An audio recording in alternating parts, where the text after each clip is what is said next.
Então agora vamos à palavra de Deus. E hoje vamos convidar um não-hebreu para nos dar o seu testemunho a respeito do Deus que domina sobre todas as coisas. E como Deus usa quem Ele quer, mesmo quando essa pessoa não está percebendo, para ser um instrumento dele em tudo que Ele faz. Mas muito mais, Deus usa o seu povo para conduzir a história. Então eu peço que você abra sua Bíblia no capítulo 4 da profecia de Daniel. E eu vou pedir que você dê atenção enquanto eu faço a leitura dessa narrativa.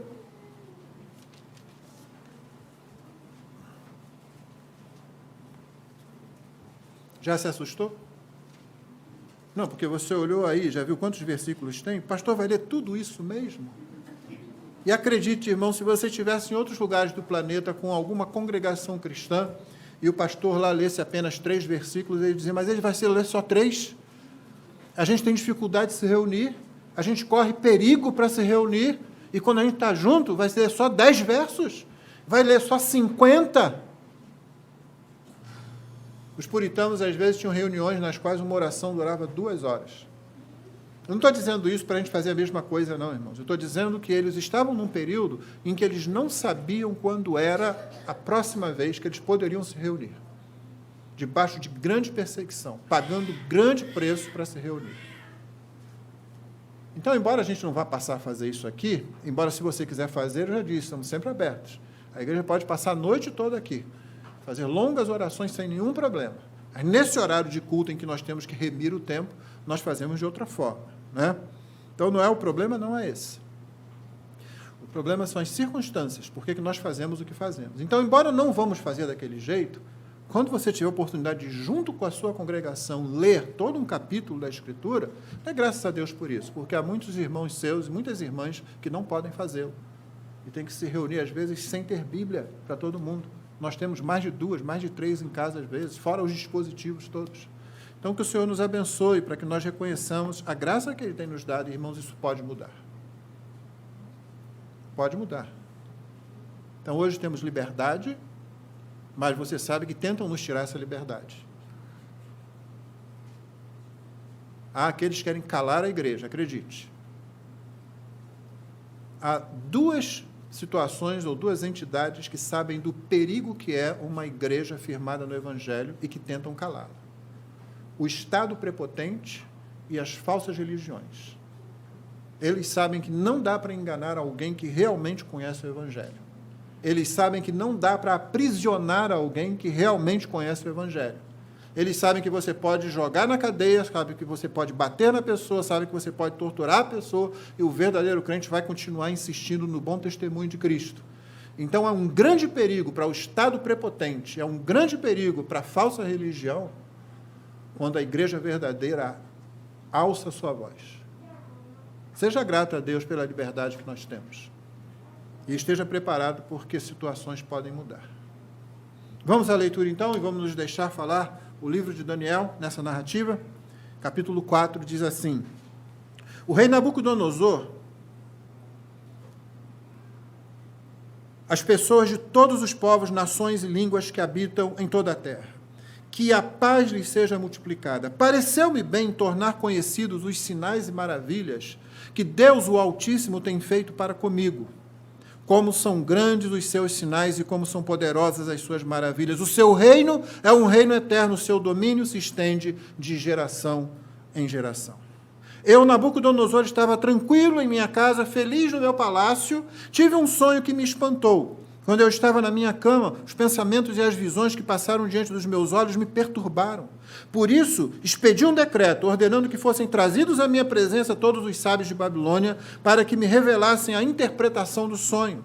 Então vieram os magos, os encantadores, os caldeus e os feiticeiros. Eu lhes contei o sonho, mas eles não puderam me revelar a sua interpretação. Por fim, apresentou-se Daniel, que é chamado de Beltesazar, em honra ao nome do meu Deus. Ele tem o espírito dos santos deuses, e eu lhe contei o sonho, dizendo: Beltesazar, chefe dos magos, eu sei que você tem o espírito dos santos deuses e que não há mistério que você não possa explicar. Vou lhe contar o sonho que eu tive para que você me diga o que ele significa. Estas foram as visões que passaram diante dos meus olhos quando eu estava deitado na minha cama. Eu estava olhando e vi uma árvore no meio da terra, cuja altura era enorme. A árvore cresceu e se tornou forte, de maneira que a sua altura chegou até o céu. Ela podia ser vista desde os confins da terra. Sua folhagem era bela, seu fruto era abundante, e nela havia sustento para todos. Debaixo dela os animais selvagens achavam sombra, e as aves do céu faziam morada nos seus ramos, e todos os seres vivos se alimentavam dela. No meu sonho, quando eu estava na minha cama, vi um vigilante, um santo que descia do céu, gritando em alta voz: derrubem a árvore, cortem os seus ramos, arranquem as folhas e espalhem os seus frutos. Espantem os animais que estão debaixo dela e as aves que fazem morada nos seus ramos. Mas o tronco, com as raízes, deixem na terra, amarrado com correntes de ferro e de bronze, em meio à erva do campo. Que esse toco seja molhado pelo orvalho do céu e que a parte que lhe cabe seja a erva da terra, junto com os animais. Que o coração dele seja mudado para que não seja mais coração humano, e lhe seja dado coração de animal, e passem sobre ele 7 tempos. Esta sentença é por decreto dos vigilantes, e esta ordem é por mandado dos santos, para que os que vivem saibam que o Altíssimo tem domínio sobre o reino dos homens. Ele dá esse reino a quem quer, e põe sobre ele até o mais humilde dos homens. Este foi o sonho que eu, rei Nabucodonosor, tive. Você, Beltesazar, diga a interpretação, porque todos os sábios do meu reino não puderam me revelar a interpretação. Mas eu sei que você pode, porque você tem o espírito dos santos deuses. Então Daniel, cujo nome era Beltesazar, ficou perplexo por algum tempo e seus pensamentos o perturbavam. Então o rei lhe disse: Beltesazar, não deixe que o sonho ou a sua interpretação o perturbem. Beltesazar respondeu: meu senhor, quem me dera o sonho fosse a respeito daqueles que o odeiam, e a sua interpretação se aplicasse aos seus inimigos. A árvore que o Senhor viu, que cresceu e se tornou forte, cuja altura chegou até o céu, que foi vista por toda a terra, cuja folhagem era bela, cujo fruto era abundante, na qual havia sustento para todos, debaixo da qual os animais selvagens achavam sombra, e em cujos ramos as aves dos céus faziam morada, aquela árvore é o Senhor, ó Rei, que cresceu e veio a ser forte. A sua grandeza, ó Rei, cresceu e chega até o céu. O seu domínio se estende até a extremidade da terra. Quanto ao vigilante ou santo que o rei viu, que descia do céu e que dizia: cortem e destruam a árvore, mas deixem o toco com as raízes na terra, amarrado com correntes de ferro e de bronze, em meio à erva do campo, que este toco seja molhado pelo orvalho do céu e que a parte que lhe cabe seja com os animais selvagens, até que passem sobre ele 7 tempos. Esta é a interpretação, ó rei, e este é o decreto do Altíssimo que virá contra o meu senhor, o rei. O Senhor será expulso do meio das pessoas, a sua morada será com os animais selvagens. O Senhor comerá capim como os bois e será molhado pelo orvalho do céu. E passarão 7 tempos até que o Senhor, ó Rei, reconheça que o Altíssimo tem domínio sobre os reinos do mundo e os dá a quem Ele quer. Quanto ao que foi dito, que se deixasse o toco da árvore com as suas raízes, isto significa que o seu rei voltará a ser seu, depois que o Senhor tiver reconhecido que o céu domina.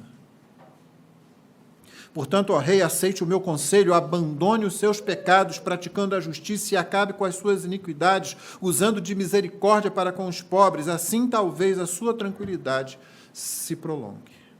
Tudo isso, de fato, aconteceu com o rei Nabucodonosor. Passados 12 meses, quando ele estava passeando no terraço do Palácio Real, na cidade de Babilônia, o rei disse: não é esta grande Babilônia que eu construí para a casa real, com o meu grandioso poder e para a glória da minha majestade?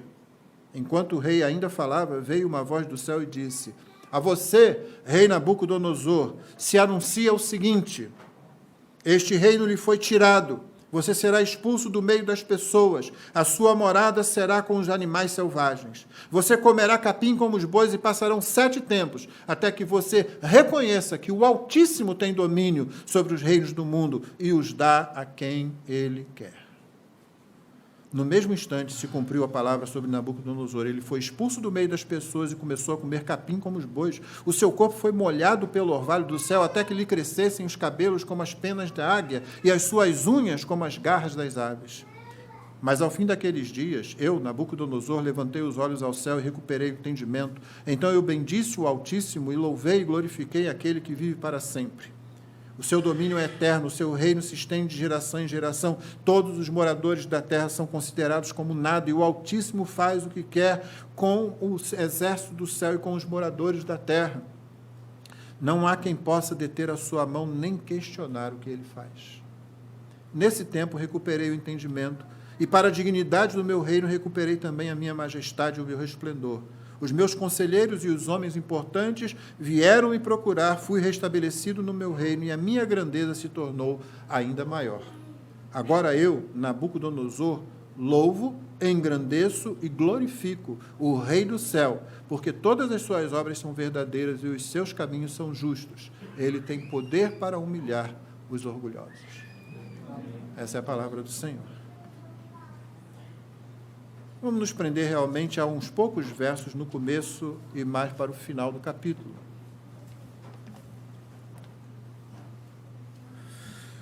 Mas o tema da nossa mensagem é o testemunho de Nabucodonosor.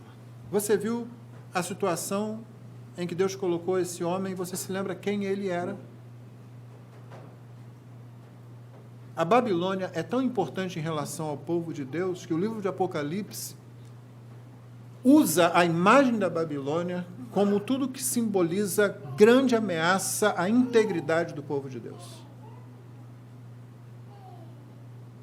E o rei de Babilônia, nesse momento aqui, é aquele que realmente domina sobre tudo que é conhecido.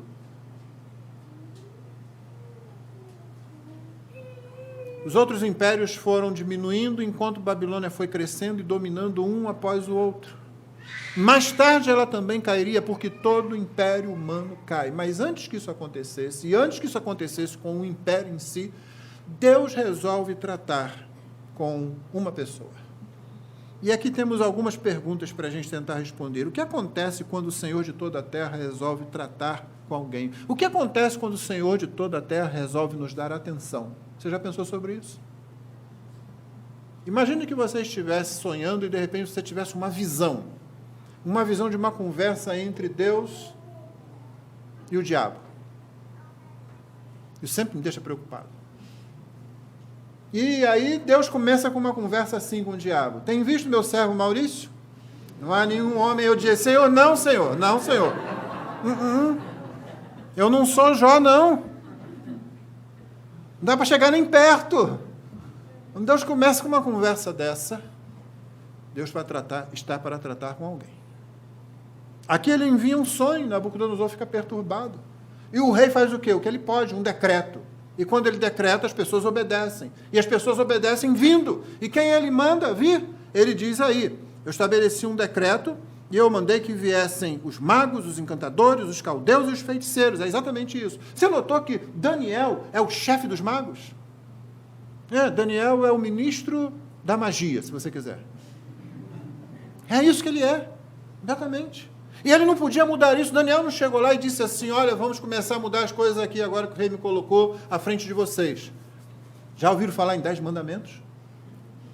Pois é, muda tudo. Não, mas certamente Daniel impediu muita atrocidade de ser feita estando ali sobre aquelas pessoas. Aliás, a minha leitura do livro de Daniel me diz o seguinte, quando mais tarde o outro rei, Dario, tenta colocá-lo como sobre todos os outros, ele era um dos 3 principais, e agora o domínio dele, o governo de Daniel sobre aquela área, aquela região específica é tão bom que o rei começa a pensar, eu vou colocar esse camarada só abaixo de mim, vou colocar um outro no lugar dele e ele vai estar acima desses 3. E aí começa a perseguição, aquela que vai resultar na cova dos leões. Por quê? Porque eu fico imaginando o seguinte, a área que Daniel administrava não tinha corrupção. Debaixo do trabalho dele não tinha opressão, ele não ia permitir isso. A lei que ele seguia não permitia isso. Ele não podia simplesmente acabar com todos os costumes, ele não estava lá para isso e não tinha essa autoridade. Mas ele tinha autoridade de controlar as coisas. Eu imagino que as outras duas áreas, elas eram já de outra forma. Você sabe como funciona o coração humano, né? Então, o rei quer o poder dele, o rei quer a administração dele, o rei quer a glória da corte dele. E se você produz isso para ele, ele talvez não ligue muito para as pequenas atrocidades que você faz com os outros, que estão abaixo de você. Só que Daniel era correto em tudo que ele fazia. Portanto, quando os outros dois ouvem falar, penso eu, que o rei está querendo colocá-lo acima deles, eles pensam o seguinte: vai acabar a mordomia. Vai acabar o negócio. Esse camarada, do jeito que ele é, do jeito que ele faz. Por isso, o que é que eles fazem? Eles tentam achar uma brecha na lei de Daniel. Porque eles sabem que mesmo nas leis deles, Daniel era correto. Temos que achar alguma coisa que mexa com a integridade dele. Aí sim, talvez nós consigamos tirá-lo do caminho. Eu penso que é isso, irmão, não sou só eu quem pensa isso. E Daniel é o chefe desse pessoal todo. E vai lá essa turma. E essa turma não consegue resolver. Eles conseguem outras coisas. Eles conseguem enganar de algum jeito em outras situações. Mas agora Deus resolveu tratar com Nabucodonosor. O que acontece quando o Senhor de toda a terra resolve nos dar atenção? Meu irmão, Deus dá sempre atenção aos seus filhos. Você nunca está fora do radar de Deus. Mas talvez você não goste muito quando Deus se aproxima de você para corrigir sua vida e colocá-lo mais perto dele. Nós cantamos aqui: gosto do teu modo de agir e do modo como tu operas, Senhor, em mim grandes coisas, mas eu sempre questiono isso. Por que nós continuamos a cantar? Porque é bom para nos humilhar mesmo. Para você cantar e dizer: não é sempre que eu gosto não, ainda tem muito em mim que precisa se curvar diante do Senhor. E note bem, você nem é o imperador de toda a terra como Nabucodonosor. Agora imagine esse homem aqui. Ele tem aquele sonho. Você notou? Deus se aproxima sempre de forma misericordiosa. Ele não chegou assim e toma. Agora cai aí para você ver. Não, ele manda um sonho. O sonho perturba, o sonho incomoda. Geralmente é assim que funciona. Até os seres humanos percebem isso, irmãos. Você já ouviu a expressão sair da zona de conforto? Porque a zona de conforto mata você, a zona de conforto atrofia você, a zona de conforto enferruja você. Você tem que sair dela, sempre. Quer conseguir alguma coisa? Saia da zona de conforto, porque ficar daquele jeito ali você só vai atrofiar. Então Deus perturba. Deus sacode. E ele não consegue mais ter paz. Não, eu tive aquele sonho, aquela visão, aquilo que eu vi. Então ele chamou o pessoal não conseguiu resolver também. Porque Deus sabe quem é o seu mensageiro, quem é que tem que chegar ao rei para falar com o rei. Então os outros não vão descobrir coisa nenhuma. Aí chega Daniel. E o rei o trata como ele sabe, com a teologia pobre que ele tem. Eu inclusive te dei o nome do meu Deus. O teu nome está seguindo o meu Deus, Beltesazar, que tem um significado dentro do nome do meu Deus. Daniel não fica reclamando, corrigindo o tempo todo. Meu irmão, quando você for falar com um não crente, lembra, o não crente é um cego. O não crente não enxerga. O não crente não tem visão, assim como eu e você não tínhamos. Seja paciente, não fica corrigindo o tempo todo, não, porque não adianta, você está falando uma linguagem que ele só vai entender se Deus iluminar. Lembra da mensagem de hoje de manhã? Se Deus resplandecer no coração, se não vai adiantar.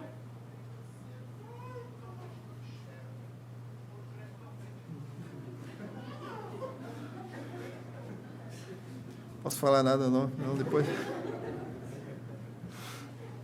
quem sofre sou eu.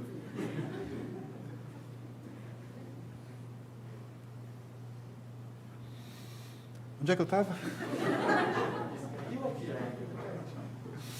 O não crente não enxerga. Não vai adiantar, não fique tentando corrigi-lo, não. Daniel não faz isso. Daniel ouve aquela palavra dele, sabe? Esse cara não sabe nada, ele pensa que sabe. Eu sei que você tem o Espírito dos deuses. Já chegou alguém para você para falar alguma coisa sobre a sua fé, querendo fazer um elogio, e fala um negócio que não tem nada a ver?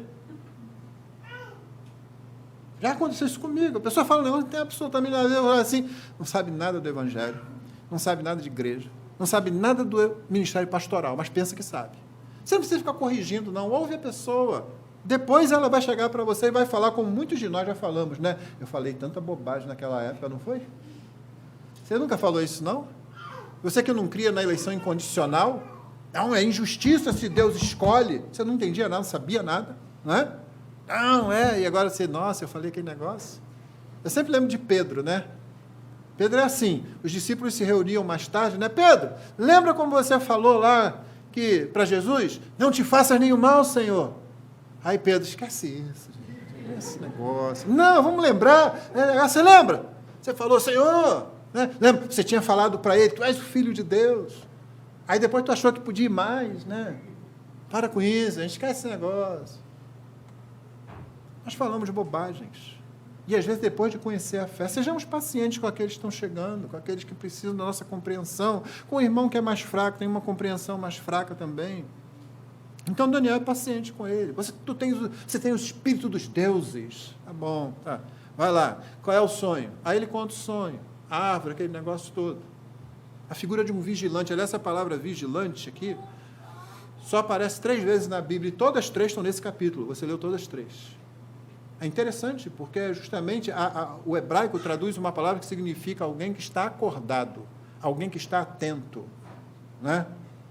Isso exatamente, alguém que está atento e está acordado, está desperto, não está distraído. Então, aqueles que agem em nome de Deus, a figura aqui é angélica, e cumprem decretos de Deus entre os homens. Quando o rei termina de contar, Daniel fica olhando para ele assim. E aí o rei, achando que também pode falar mais, né? É interessante como as pessoas falam coisas sem ter o menor entendimento. Inclusive, um imperador como ele. Beltesazar, não deixe que o sonho ou a sua interpretação o perturbem. Você lembra da resposta de Daniel? Meu rei, negócio, né? Eu não estou perturbado com a interpretação do sonho assim, não. Ele diz, quem dera o sonho fosse a respeito daqueles que odeiam você. E a sua interpretação se aplicasse aos seus inimigos. É isso que está me perturbando. É o que te espera lá na frente. E aí ele diz o que vai acontecer. O que vai acontecer é isso. E Nabucodonosor não leva muito a sério. Ele conhecia Daniel. Ele sabia da seriedade de Daniel. Ele sabia que Daniel sabia a interpretação correta. Quando eu digo que ele não leva muito a sério, não quer dizer que ele não tenha considerado. Quer dizer que ele levou como eu e você, que somos crentes, muitas vezes levamos aquilo que ouvimos de Deus. Eu vou ajeitar isso. Mais à frente eu ajeito isso. Vai. Por que irmãos, que milagres não sustentam a fé? Por que é que experiências verdadeiras com Deus não amadurecem a fé? Por que é que nós pregamos, ainda mais nesse dia em que se celebra a Reforma Protestante, que somente a palavra é capaz de sustentar a fé e fazer com que a fé cresça, amadureça? Porque todos os eventos que são apresentados a você e aos seus sentidos, e eu estou me referindo aos verdadeiros milagres, às verdadeiras experiências com Deus, eles passam. Pedro nos dá um exemplo claro e óbvio disso. Israel nos dá um exemplo claro e óbvio disso. Você viu Israel lá no Egito ver as pragas, ver tudo acontecer, para depois fazer o quê? Duvidar de Deus. Mar Vermelho se fechou, todo mundo canta, caminha 3 dias, o Senhor nos trouxe para morrer nesse deserto. E Pedro? Pedro esteve lá no Monte da Transfiguração. Viu a glória do Senhor Jesus e ainda teve chance de ver 2 personagens que simbolizavam a lei e os profetas. Negou Jesus 3 vezes. Mas Pedro aprendeu a lição de tal forma que, quando na segunda carta ele fala sobre isso, ele disse, olha, eu estive lá, eu vi a glória dele, mas vocês fazem bem se vocês se voltam para a palavra. É a palavra que pode ancorar a fé, é a palavra que produz, sustenta, faz crescer e amadurecer a fé. Milagres não fazem isso, milagres verdadeiros. Imagina os falsos. Então as coisas passam. Foi uma visão de Deus. Veio o homem de Deus, o profeta de Deus, falou a verdade. E você viu que Daniel não apenas apontou o perigo, mas deu também a solução. Depois de colocar ali para ele diz para o rei, verso 27, ele diz: portanto, ó rei, aceite o meu conselho, abandone os seus pecados. Note, ele está falando com o imperador de quase todo mundo conhecido. Abandone o seu pecado. Acredite, irmãos, às vezes uma das coisas mais maravilhosas que você pode dizer para alguém é justamente alertá-la para isso. Abandone o seu pecado. E hoje a gente tem vergonha de falar em pecado com as pessoas. Quando você faz isso, você está tirando da pessoa a oportunidade do arrependimento. Abandone os seus pecados, mude o seu rumo. Faça um giro de 180 graus, volte. Basicamente, esse é o conceito do que significa arrependimento. E Daniel, então, deu a solução: aceite o meu conselho, abandone os seus pecados, praticando a justiça, acabe com as suas iniquidades. Está falando para o rei. Num tempo em que o rei podia se chatear e dizer assim: corta a cabeça dele fora. Mas ele está falando aqui por duas razões básicas. A primeira razão é porque ele é um homem com uma mensagem. E se você tem uma mensagem, você entrega a mensagem. Ele está consciente que a mensagem que ele tem é de Deus. Ele compreende o que Deus está fazendo. Ele disse: Deus está dando uma chance para esse sujeito. Ele não está olhando ali o glorioso imperador de tudo. Ele não está olhando ali aquele que domina sobre toda a Babilônia e sobre todo o resto do mundo. Ele está olhando para uma alma que não entende sua perigosa posição. Para alguém que não entende a condição, que está exatamente como estão todos aqueles que você conhece, que não confessam a Cristo como Salvador. Não importa se é uma pessoa muito bem-sucedida, não importa se é aquelas pessoas que a sociedade chama de fracassados. Se não tem a Cristo, se não confessa a Cristo, está na mesma posição desse homem aqui, que tem glória, que tem poder, que tem domínio, que está desesperadamente perdido. E o que é que Daniel diz para ele? Abandone os seus pecados, acabe com as suas iniquidades, assim talvez a sua tranquilidade se prolongue. Mas, como eu disse, o milagre por si só, a visão vinda de Deus por si só, não resolve isso. Note que o texto diz: passados, verso 29, 12 meses. É interessante o registro do tempo aqui. A preocupação em registrar o tempo é justamente para mostrar para mim e para você o que acontece, como o tempo tem influência, né? Vimos semana passada que o tempo exige que nós cresçamos na graça, né? O autor de Hebreus, como é que ele fala? Pelo tempo vocês já deviam ser mestres. Sim, o tempo passando conta, irmão. Você não pode chegar daqui a um ano e estar do mesmo jeito que você está hoje, em relação ao conhecimento da palavra, em relação à sua comunhão com Cristo, em relação à sua comunhão com os demais. Isso precisa estar melhor, isso precisa crescer, senão tem alguma coisa muito errada. Mas o tempo faz mais coisas também. O tempo faz com que as antigas experiências se tornem isso, antigas experiências. E elas não têm força para sustentar a nossa fé. Nossa fé é sustentada dia a dia. Alguém comentando que as misericórdias do Senhor se renovam a cada manhã, disse, com bastante acerto, eu penso, nós temos uma autonomia de 24 horas. Todo dia você tem que ir lá, beber nas misericórdias, beber na graça de Deus. Essa é uma boa imagem para a gente ter na mente, porque senão a gente pensa que a gente consegue voar sozinho. Passaram 12 meses. E aí o que acontece? Aquilo que talvez durante alguns dias tenha feito com que Nabucodonosor alterasse a sua atitude, o seu comportamento, vai passando. Mesma coisa, irmão. Você vem, ouve aquela mensagem, essa mensagem falou ao meu coração. Mas ao invés de se posicionar, tomar uma decisão de aceitar o conselho da palavra de Deus, você vai, eu vou, pode deixar que eu vou chegar lá, pode deixar que um momento qualquer eu vou consertar isso. E vai passando. Daí uma semana, 2 semanas, você nota que você já... que não parece tão importante quanto parecia naquele momento. Então eu penso que, como todo ser humano, Nabucodonosor, durante algum tempo, ficou ali preocupado com isso. Isso ficou na cabeça dele. realmente tem razão, o Senhor me deu uma chance, eu vou aproveitar essa chance que Ele me deu, né, para consertar as coisas. De repente ele começa até a fazer alguma coisa, mas ele não faz realmente, não há arrependimento realmente. O que faltou a ele? Faltou humilhação diante de Deus. Faltou dizer, Senhor, eu realmente não sou nada. E, meu irmão, essa humilhação não se traduz somente em palavras, porque qualquer um pode falar isso. Realmente, Senhor, eu não sou nada. Eu já ouvi muita gente falando isso. Eu tenho tempo de igreja suficiente para dizer que já vi gente fazendo, Senhor, realmente eu sou um nada. Passam 3 anos, Senhor, realmente eu sou um nada. Passam 5 anos, Senhor, realmente sou um nada. E continua assim, sendo nada, inclusive no crescimento. Não tem crescimento nenhum.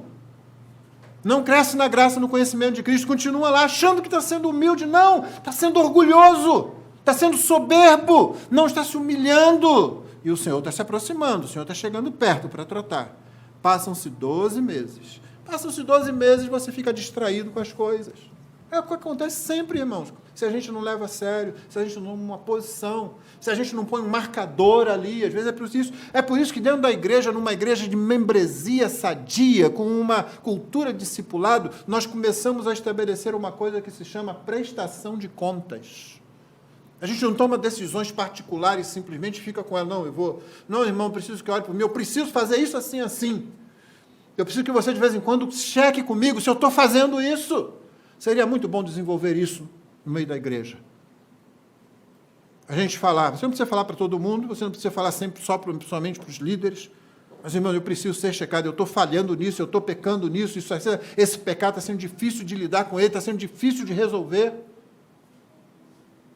Você precisa de alguém a quem você presta contas. De um modo geral, nós prestamos contas à congregação. Mas você pode fazer isso de forma melhor se desenvolvermos relacionamentos de discipulado, relacionamento mútuo, aonde a gente vai ser perguntado, e aí, meu irmão, como é que está aquela situação? Você está vencendo aquilo que antes vencia você? Porque isso ajuda você a ter um medidor fora de você. Nabucodonosor, no entanto, deixou passar o tempo. E aí você se distrai, e aí você esquece. E aí ele faz a coisa que você começa a ler aqui, e você diz assim, mas esse cara é louco? Esse cara não é qualquer sujeito, ele é um sujeito que domina sobre tudo, ele tem inteligência, ele era um conquistador. É porque nós lemos muito rápido, né? Verso 29. Passados 12 meses, irmão. Passou um ano em que ele não se posicionou, não se humilhou. E aí o que ele faz? Passeando pelo seu palácio lá na cidade de Babilônia, o que ele diz? Não é esta grande Babilônia? Espera aí, você acha mesmo que ele chegou de repente assim? Um dia, não tinha mais nada pensando, chegou lá e olhou em volta e disse, não é esta grande Babilônia que eu... Não, irmão. Certamente, para chegar nesse momento e expressar isso, a coisa veio crescendo dentro dele de novo, sabe? E bem mais antes do que esse momento aqui. Vai aquele orgulho do que ele fez. Afinal, eu sou grande, né? Eu sou bom nesse negócio de dominar, de conquistar, né? De repente, algumas pessoas perto dele, rei, tu és o maior. Você sabe que tem sempre bajulador perto de qualquer pessoa poderosa, não é? Não é esta grande Babilônia que eu construí para a casa real com o meu grandioso poder e para a glória da minha majestade? E daí a pouco ele tinha perdido tudo isso. Num piscar de olhos, tudo isso morre, tudo isso acaba. O que acontece quando o Senhor de toda a terra resolve nos dar atenção? Você pode se arrepender dos seus pecados e se submeter a eles, beber da misericórdia e da graça, ou você pode continuar insistindo e ele, por misericórdia, não entrega você a você mesmo, que é uma das piores coisas que Deus pode fazer para um ser humano, é entregar esse ser humano a si próprio. Toma, você quer ser seu? Então seja seu. Nabucodonosor experimenta outra coisa, ele experimenta a misericórdia de Deus, mas certamente não é de um modo agradável. Durante 7 tempos ou 7 anos, ele fica nessa situação aqui, como um animal, irreconhecível.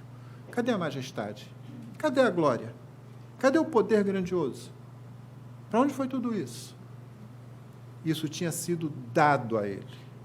ele não tinha compreendido, como muitos poderosos nessa terra não compreendem, que o poder que tem foi dado a eles e eles vão prestar conta de todo o poder que tem. Qual é o poder que você tem, irmão? Você pode não ser o dominador aí da Babilônia, o imperador do mundo, mas você tem poder, você tem alguma coisa que Deus deu a você e você vai prestar conta delas. Ou você acha que ele vai pedir contas só dos poderosos, como a gente julga os poderosos? Todos nós recebemos algo de Deus. João Batista disse bem claramente, o homem nada pode ter se do céu não lhe for dado. A questão não é se você recebeu 10 talentos ou 1 talento, a questão é o que você vai fazer com eles. Porque as contas serão pedidas. Deus pediu contas a Nabucodonosor e disse, olha, isso aí não foi você que conquistou, eu dei a você e eu tiro a você. Notou que na palavra que Daniel repete, a palavra do vigilante, o Senhor é o dono de tudo e ele dá o domínio a quem ele quer. Lembra que no texto diz, o Senhor pode constituir como dono de tudo, como rei de tudo, até o mais humilde dos homens. É Ele quem faz isso, é Ele quem decide isso. Tudo que você tem, tudo que você pode ser, tudo que você vier a ser, tudo que a sua família é Ele quem dá. Nós podemos glorificar o nome dEle, reconhecendo e louvando e vivendo de modo a refletir a sua glória, ou nós podemos esquecer isso e achar que nós é que produzimos e achar que nós é que temos o jeito certo de administrar tudo e achar que nós é que decidimos o que fazemos com aquilo que nós temos. Aí Deus vem lá e tira. E Nabucodonosor então faz o quê? Se humilha diante. Finalmente ele se humilha. Verso 34, mas ao fim daqueles dias, eu, Nabucodonosor, levantei os olhos do céu, recuperei o entendimento. Então eu bendice o Altíssimo. Essa é a grande diferença, irmãos. A grande diferença entre crentes e não crentes é que os crentes reconhecem que tudo que têm, que recebem, vem de Deus. E os não crentes têm dificuldade, muita dificuldade de fazer isso. Mesmo quando eles dizem graças a Deus, se você parar, o que você quer dizer exatamente com isso? E se você fizer mais algumas perguntas, você vai ver que entende completamente diferente do que a Bíblia ensina a respeito de Deus. Então eu bendisse o Altíssimo e louvei e glorifiquei aquele que vive para sempre. E aí ele recita como se fosse um salmo, ainda no versículo 34. O seu domínio é eterno, o seu reino se estende de geração em geração, o meu não. É isso que você ouve por trás dessas palavras. O domínio dele é eterno, o reino se estende de geração, o meu pode acabar de repente assim, eu viro igual um bicho. Todos os moradores da terra são considerados como nada, inclusive eu. É isso que você deve ouvir nessa confissão de Nabucodonosor aqui em forma de poesia. E o Altíssimo faz o que quer com o exército do céu e com os moradores da terra, inclusive comigo, como ele fez. Não há quem possa deter a sua mão nem questionar o que ele faz. Inclusive eu. Ele recupera o reino, os conselheiros voltam, né? Ele recupera a sua majestade, ele diz que a sua grandeza se torna ainda maior, mas agora ele não se detém muito falando sobre isso, não. Antes da gente fechar, você notou que não há nenhuma descrição realmente grande do que aconteceu com ele durante esses 7 anos? Uns poucos versículos aqui, na verdade, verso 33, basicamente, no mesmo instante se cumpriu a palavra sobre Nabucodonosor, ele foi expulso no meio das pessoas, começou a comer capim como os bois, o seu corpo foi molhado pelo orvalho do céu, até que lhe crescessem os cabelos como as penas da águia e as suas unhas como as garras das aves, ponto, acabou. Esse é o relato que você tem de 7 anos, porque o interesse não é isso aqui. Deus não está interessado em dizer, olha só o que eu posso fazer com você. Deus está muito mais interessado em dizer, olha o que eu posso não fazer com você. E entregar você a você mesmo. Se você não se arrepende. Deixar você solto. Até que você pereça longe de mim. E então venha me encarar na eternidade sem estar preparado para isso. É por isso que é conciso aqui o relato, porque não há interesse nisso aqui. O interesse maior é Nabucodonosor, desde o primeiro versículo, dizendo aqui, olha o que aconteceu comigo. Deixa eu falar para você, como é que ele diz aqui? As maravilhas que Deus, o Altíssimo, tem feito para comigo. Versículo 2. É isso que eu vou falar, o meu testemunho. Chamado Nabucodonosor na frente da igreja e diz, conta a bênção, irmão. E ele disse, eu vou contar como eu fui humilhado pelo Senhor. Essa foi a bênção. É interessante porque nesses relatos aí, dificilmente tem um relato de humilhação, não é? Tem relato de que aconteceu a cura, que você conseguiu emprego, que aquele sujeito que te perturbava agora você pisa no pescoço dele. Parece coisa assim grandiosa. Não! Coisa grandiosa é você dizer, deixa eu mostrar como Deus me humilhou e eu finalmente aprendi a lição. Como é que ele chama isso? As maravilhas, os sinais e as maravilhas que Deus, o Altíssimo, tem feito para comigo. Então, o foco aqui não é naquele processo ali, mas no arrependimento de alguém que antes não compreendia, não conseguia entender que tudo que tinha, que tudo que fosse capaz de fazer, vinha de Deus. E que devia lhe dar glória por causa disso. Finalmente, verso 37, agora eu, Nabucodonosor, louvo, engrandeço e glorifico o Rei do céu. Porque todas as suas obras são verdadeiras e os seus caminhos são justos. Aquele que verdadeiramente se humilha e se arrepende, ele não diz, Deus pegou pesado comigo. Ele diz, nossa, como é que Deus só fez isso comigo? Deus podia ter feito muito pior. E como eu disse, a pior coisa que Deus pode fazer com qualquer ser humano é entregar esse ser humano a si mesmo. Deus não fez isso com Nabucodonosor. Deus foi atrás dele.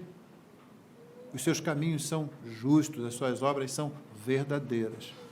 Ele tem poder para humilhar os orgulhosos. E aqui você sabe que Nabucodonosor não está falando dos outros, está falando de si mesmo em primeiro lugar. Ele humilha os orgulhosos. Imagina o Nabucodonosor agora aconselhando outros, né? No capítulo seguinte, aquele banquete de Belsazar, você se lembra que apareceu a mão escrita na parede lá? A gente se liga na mão e não se liga no resto que acontece, não é? Daniel também é chamado, né? Olha o que Daniel diz no capítulo 5, versículo 11.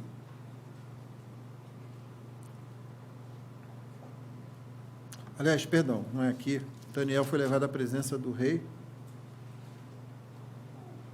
É no versículo 18. Daniel 5, verso 18, agora está aconselhando o rei que, provavelmente neto de Nabucodonosor. Verso 18, ó rei, o Deus Altíssimo deu o reino a Nabucodonosor, seu pai. Seu pai é uma forma de falar antepassado, não necessariamente o pai imediato.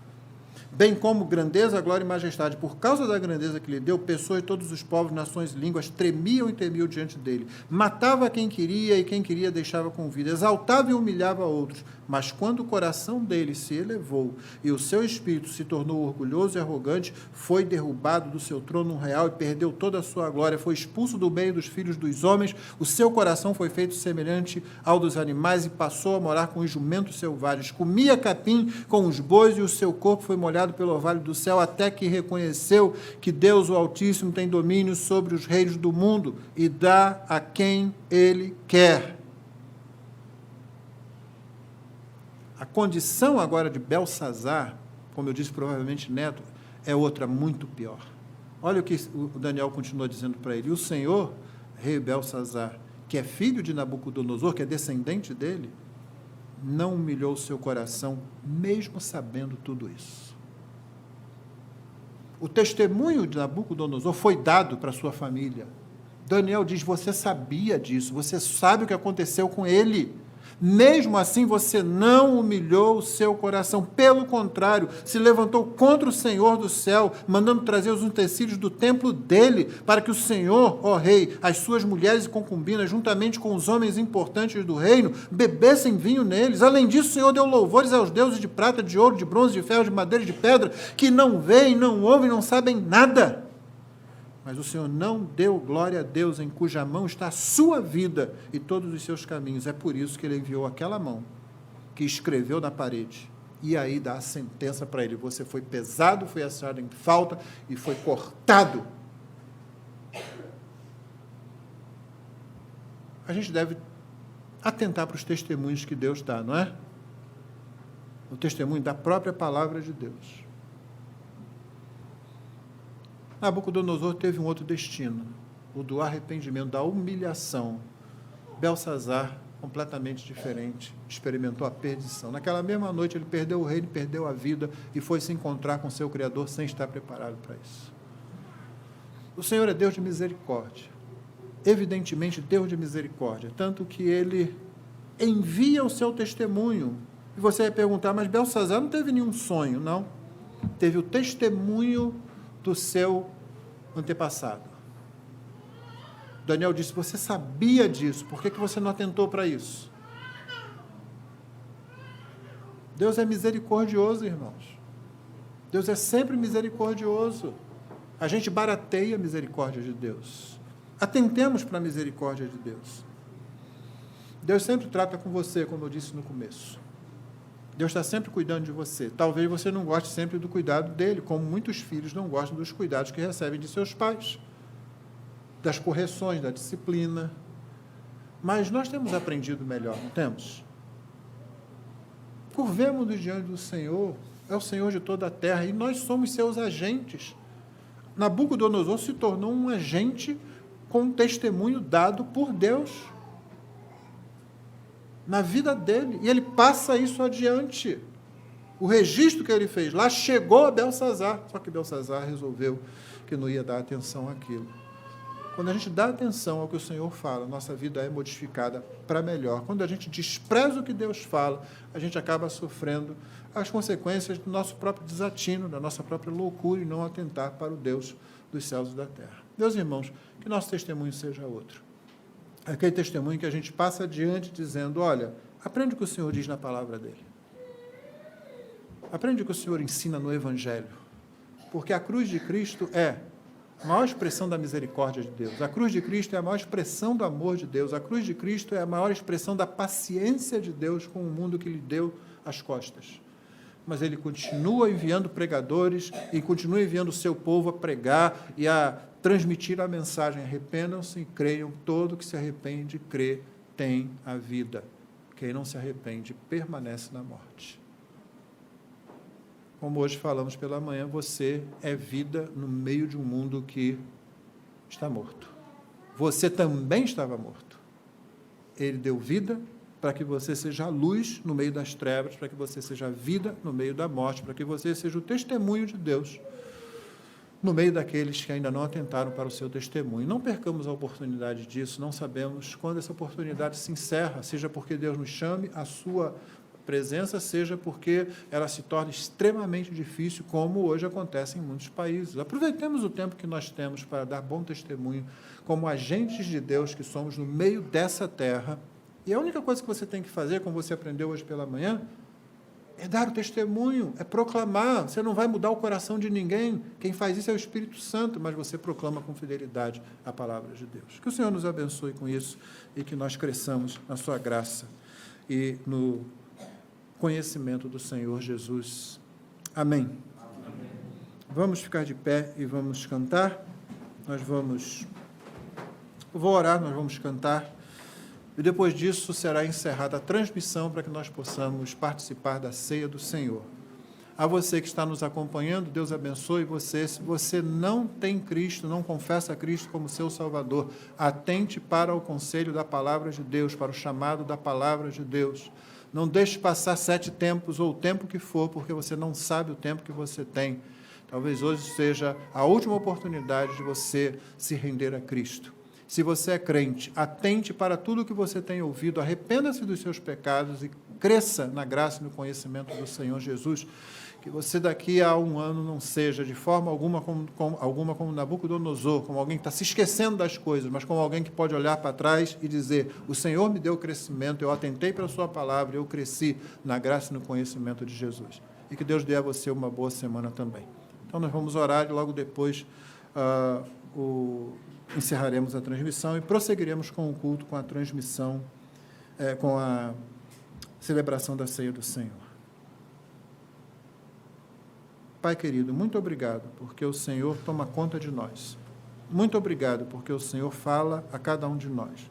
Muito obrigado, porque quando o Senhor nos humilha, quando o Senhor vem para perto, e às vezes não gostamos daquilo que o Senhor faz, ainda assim é a tua bondade para conosco, para nos desviar dos nossos pecados e nos aproximar cada vez mais de ti mesmo.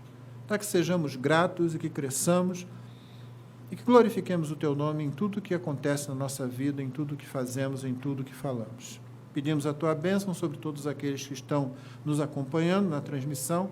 Pai querido, que eles sejam tocados pela Tua palavra, mesmo os que estão distantes, e que Tu concedas salvação àqueles que porventura ainda não a tiverem. Obrigado por este culto, nós oramos assim em nome de Jesus. Amém.